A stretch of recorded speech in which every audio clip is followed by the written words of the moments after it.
Perkenalkan diri, nama saya Indasari dengan NIM 1901258 dari kelas 4D PGSD. Di sini, saya akan memaparkan materi tentang macam-macam strategi inovasi dalam mata kuliah Kebijakan dan Inovasi Pendidikan dengan dosen pengampu Bapak Dr. Haji Agus Muharram MPD dan Ibu Wina Mustika MPD. Selanjutnya, yuk kita simak baik-baik video berikut ini. Terdapat 4 macam strategi inovasi. Yang pertama yaitu ada strategi fasilitatif. Pelaksanaan program perubahan sosial dengan menggunakan strategi fasilitatif artinya untuk mencapai tujuan perubahan sosial yang ditentukan diutamakan penyediaan fasilitas dengan maksud agar perubahan sosial dapat berjalan dengan baik dan lancar. Strategi ini akan dapat dilaksanakan dengan tepat jika diperhatikan hal-hal sebagai berikut. Strategi fasilitatif dapat digunakan dengan tepat jika sasaran perubahan mengenal masalah yang dihadapi serta menyadari perlunya mencari target perubahan atau tujuan. Sebaiknya, strategi fasilitatif ini dilaksanakan dengan disertai program menimbulkan kesadaran pada klien atas tersedianya fasilitas atau tenaga bantuan yang diperlukan. Strategi fasilitatif tepat juga digunakan sebagai kompensasi motivasi yang rendah terhadap usaha perubahan sosial. Yang kedua, ada strategi pendidikan.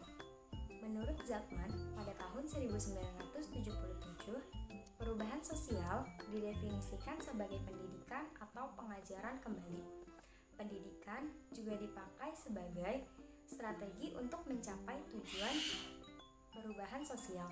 Dengan menggunakan strategi pendidikan, berarti untuk mengadakan perubahan sosial dengan cara menyampaikan fakta dengan maksud orang akan menggunakan fakta atau informasi tersebut untuk menentukan tindakan yang akan dilakukan. Agar penggunaan strategi pendidikan ini dapat berlangsung secara efektif, maka diperlukan pertimbangan hal-hal sebagai berikut. Strategi pendidikan akan dapat digunakan secara tepat dalam kondisi dan situasi apabila perubahan sosial yang diinginkan tidak harus terjadi dalam waktu yang singkat.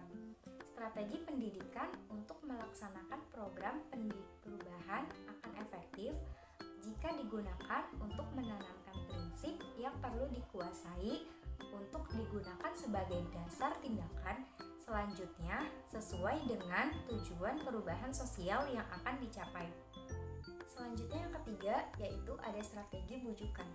Program perubahan sosial dengan menggunakan strategi bujukan ini artinya untuk mencapai tujuan perubahan sosial dengan cara membujuk agar sasaran perubahan mau mengikuti perubahan sosial yang telah direncanakan.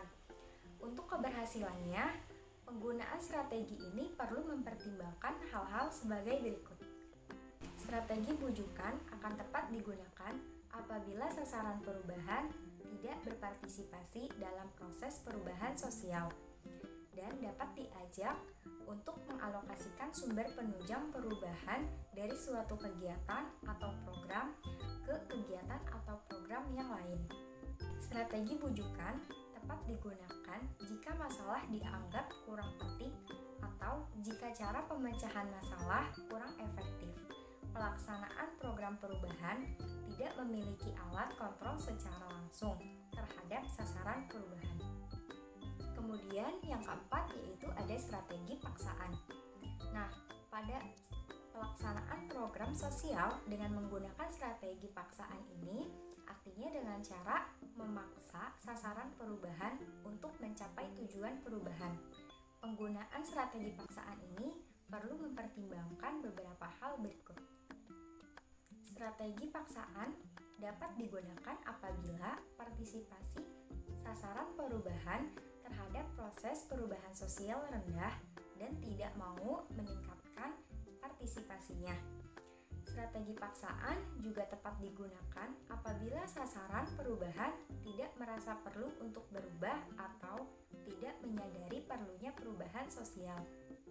Strategi paksaan akan dapat digunakan jika sasaran perubahan sukar untuk menerima perubahan sosial. Sekian pemaparan materi yang dapat saya sampaikan mengenai macam-macam strategi inovasi. Kurang lebihnya mohon maaf. Wassalamualaikum warahmatullahi wabarakatuh.